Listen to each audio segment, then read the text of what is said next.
दोस्तों, मैं फिर से आ चुका बुक ऑफ एस्पार के एक और नई एपिसोड के साथ। इस एपिसोड की शुरुआत में हम लोग देख पाते हैं एल्डर वन थोड़ा सा सहत होकर जी हुई से कहने लगा, अब तुम दाव के मतलब को समझ जाओगे तो अब तुम अपने रास्ते को भी ढूंढ पाओगे। और तो हम लोग जरूर शेख लीडर की पोजीशन के बारे में अच्छी तरह से बात कर सकते हैं। तो सुनने के बाद जी हुई अपनी दोनों आंखों को बंद करने के बाद स्टेज पेज बनाकर एल्डर वन से कहने लगा, बहुत अच्छे, तो फिर यही आपका चॉइस है। यहाँ पर भी जी हुई अपनी आंखों को खोलते हुए एल्डर वन की तरफ देखते हुए एल्डर वन से कहने लगा, मैं यहाँ पर अपना सब कुछ दाव में लगाने की कोशिश कर रहा हूँ, लेकिन आप फिर अगली वो जी हुई एल्डर वन पर अटैक करने के लिए आगे बढ़ते जो उसे चिल्ला हुए कहने लगा, आपने मुझे पहले यहाँ पर एबान कर दिया है। अब इस चीज को महसूस करने के बाद एल्डर वन पहले बहुत ज्यादा शौक हो जाते, कुछ भी नहीं समझ पा रहा था, लेकिन अगली पर हम लोग देख पाते एल्डर वन ने बहुत ज्यादा आसानी से जी हुई के अटैक को दर्ज कर लिया है। और उसकी उसी पर हम लोग देख पाते एल्डर यार ने जी हुई के पेट पर अपनी हाथ की मदद से बहुत अच्छे पांच को लगा दिया है। सच में दोस्तों यहाँ पे एल्डर वन दिखने में बहुत ज्यादा औसम दिख रहा था। और फिर हम लोग देख पाते एल्डर वन सिर्फ एक ही पांच की वॉइस जी हुई बहुत ज्यादा दूर जगह गिरता है। और उसी वो हम लोग देख पाते एल्डर वन की सिर्फ एक ही पांच की वॉइस जी हुई अपनी मुंह से खून भी खसने लगा। फिर एल्डर वन जी हुई पे बहुत ज्यादा जोर से चिल्ला और कहने लगा, जी हुई क्या तुम पूरी से पागल हो चुके हो, तुम्हारा मास्टर हो लेकिन फिर भी तुम्हारा साहस भी कैसे हुआ मेरे खिलाफ अपने हाथ को रेज करने का। तो सुनने के बाद जी हुई बहुत ज्यादा मुश्किल से खुद को संभालते हुए कहने लगा, मास्टर। जी हुई थोड़ा सा घबरा कर एल्डर वन की तरफ देखते हुए एल्डर वन से कहने लगा,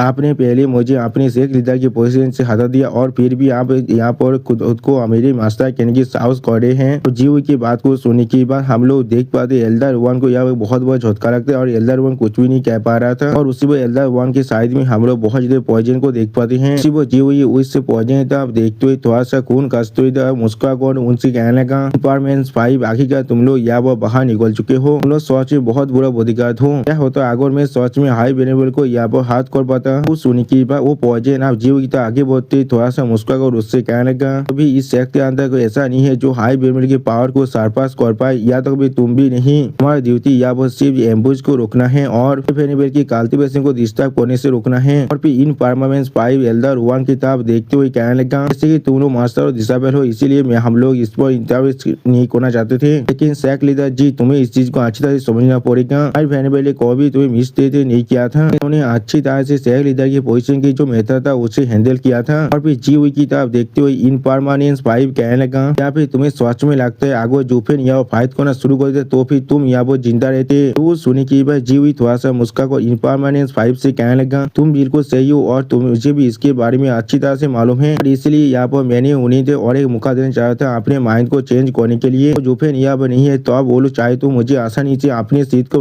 वापस लेने में मदद कर सकता था। फिर जी हुई थोड़ा सा मुझको अपने सामने तरफ देखते हुए कहने लगा, लेकिन जैसा भी होना क्यों उन्होंने पहले मुझे बाहर निकाल दिया है, इसमें मेरी कोई भी गलती नहीं है। यहाँ पर इससे ज्यादा जरूरी जो मैंने उन्हें अपनी स्टाइल के साथ नहीं मार पाया है, फिर तुम लोग इसे समझ सकते हो मैंने अपने फेवर को यहाँ पर चुका दिया है जिससे मास्टर ने मुझे सेव किया था। तो सुन के बाद एल्डर वन पहले थोड़ा सा निराश हो जाता है। फिर एल्डर वन थोड़ा सा परेशान को जी हुई से कहने लगा, वही तुम यहाँ पर सिर्फ हार चुके हो, क्या तुम्हें सोच में यकीन था तुम्हारी ताकत की मदद से तुम इस बुद्धि आदमी को हाथ कर सकते हो। तो सुन के बाद जी हुई कहना, क्या मैं हार चुका हूँ। और फिर जी हुई थे थोड़ा सा डेविल फेस बना को थोड़ा सा मुस्कुराते एल्डर वन की तरफ देखते हुए एल्डर वन से कहने लगा, जिनके ऐसा मत सोचना, तुम डेमोस के सेट के अंदर सबसे ताकतवर और इसीलिए तुम्हें कोई टच भी नहीं कर सकता है। तो मैं सोच में आता तो भी मैं तुम्हें आसानी से उस वक्त मार सकता था, लेकिन मैं पहले हमारी ताज को नहीं तोड़ना चाहता था। अब हम एक दूसरे को कोई भी चीज को वो नहीं करते हैं। और फिर जी हुई अपनी पेस्टिंग को एक्टिवेट करते हुए एल्डर वन से कहने लगा, अगर तुम मुझ पर यकीन नहीं करते हो तो फिर इसे देखो। और फिर अगली पर हम लोग जी हुई की पेस्टिंग के अंदर से एक आदमी को बाहर निकलते हुए देख पाते हैं। और फिर हम लोग देख पाते उस आदमी ने अचानक से इंपेयर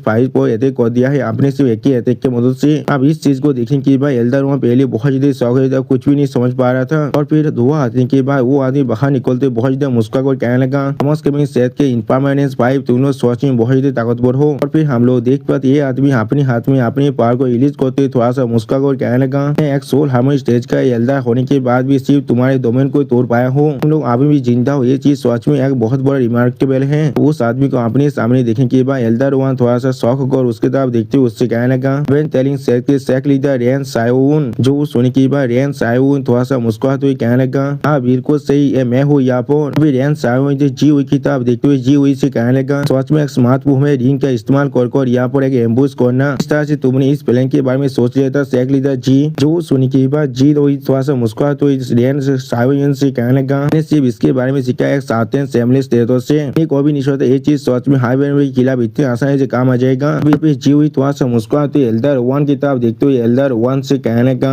हाई बहन क्या आप मुझ पर यकीन करते हैं? बोले मैं नहीं होता जिसने पहले आपको रहते किया होता, लेकिन शेख लीडर रैन जो मेरे रिंग के अंदर था तो फिर आप उसी पर मर चुके होते। तो सुनी की बात एल्डर वन सीरियस फेस बनाकर जी हुई किताब देखने लगा, लेकिन कुछ भी नहीं कहता है। और फिर जी हुई फिर से थोड़ा सा मुस्कुरा को एल्डर वन किताब देखते हुए एल्डर वन से कहने लगा इसीलिए मैंने पहले क्या था मैं आप पर इजी गया था आपका एक दिशा पे होने के नाते। फिर एल्डर हुआ बहुत देर गुस्से में जी हुई से पूछना लेकिन क्यों? अगली पर एल्डर हुआ बहुत देर जोर से चिल्ला को जी हुई से कहने लगा मैं तेरी सेक्ट का सेक्ट लीडर होने के बाद भी तियान हुई एम्पायर की 3 गार्डियन सेक्ट के हेड होने के बाद भी इस तरह से तुम इस ताबे दिशा पे का सारी ले सकते हो और मेरे सेक्ट के अंदर आकर इस तरह के देशपी के पहले तो थिंक कर सकते हो। तो सुनी की बात रेन सावन थोड़ा सा मुस्कुराते हुए कहने लगा वो बिल्कुल भी नहीं झाई बेनेबेल, तो आप मुझे गलत समझ रहे हैं। ताबान दिशा पे यहाँ पर ग्रेट सेक्ट लीडर है, सिर्फ यहाँ पर सेक्ट लीडर की इन्विटेशन को एक्सेप्ट किया था अपने सेक्ट के अंदर कैओस को खत्म करने के लिए मदद करने में। अब रेन सावन की बात को सुनकर एल्डर वन बहुत देर शौक और कहने लगा क्या कौन सा कैओस? और फिर एल्डर वन अपनी सीट से आप नीचे नामते हुए रेन सावन तो आगे बढ़ते उससे कहने लगा हाँ मैं समझ चुका हूँ, इतने वक्त से सिर्फ यही सोच रहा था किस तरह से हेवन टेलिंग सेट का इतना से साहस हो गया जो डेमोस के सेट के अंदर आकर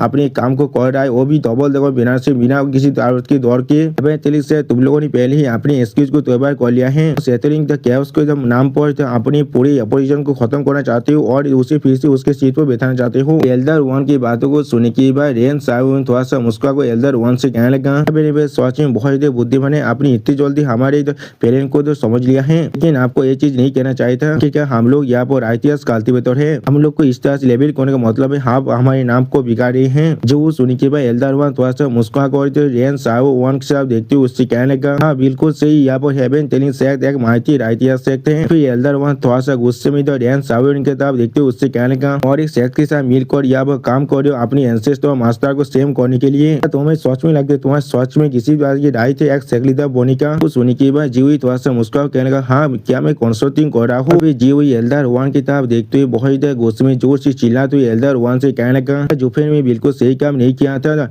बाहर के इंसान को यहाँ पर ले आकर मेरी ताकत को मुझसे छीन लिया था, किस लिए आप अभी उसके साइड को ले रहे और मुझ पर थूक रही है। तो सुन के बाद एल्डर वन जीवी की तरफ देखते हुए बहुत देर गुस्से में उस पर चिल्लाते हुए कहने लगा जुफे ने यहाँ पर अपने खुद के आदमियों को बुलाया था और उसने सेट को नहीं लिया था, लेकिन तुमने यहाँ पर हेवन टेलिंग सेट को बुलाया है, तो उसने इसके लिए कौन सी चीज को पे किया है। तो सुनी के बाद रेन सावन थोड़ा सा मुस्कुरा तो एल्डर वन की तरफ देखते हुए एल्डर वन से कहने लगा जरूर आपका जवाब देने वाला हूँ। एक लीडर जी को उसके सीट को फिर से हासिल करने के लिए मदद करने के लिए हेवन टेलिंग से अपनी सपोर्ट को ऑफर किया था सिर्फ एक लो प्राइस 5000 सेक्रेट करोड़ के लिए। हेवन सेंट हमसे कुछ भी नहीं चाहता है, तो सिर्फ बहुत ही खुश है उन सभी इंसान को मारकर जिन लोगों ने उनके सेक्ट को पूरी तरह से रुइन कर दिया है। तो रेन सावन की बातों को सुन के बाद एल्डर वन बहुत ही कांपते उसकी तरफ देखते उससे कहने लगा क्या तुमने अभी क्या कहा? दोनों सेक्ट हम पर ऐसे करे जो हमारे सेक्ट के अंदर इतना बड़ा क्राइसिस को हो रहा है। दोस्तों एल्डर वन की इसी शौक बड़ी सीन के साथ हमारा ये एपिसोड यहाँ पर ही खत्म होता है। प्लीज सब्सक्राइब माई चैनल और like and share this video, और दोस्तों प्लीज मेरे इस वीडियो को थोड़ा सा हाइप भी कर देना। दोस्तों मेरे चैनल का जो मेंबरशिप प्रोग्राम है वो अब चालू हो चुका है, वहाँ पर मैं नई मानव को एक्सप्लेन कर रहा हूँ और बहुत जल्दी से वही मानव का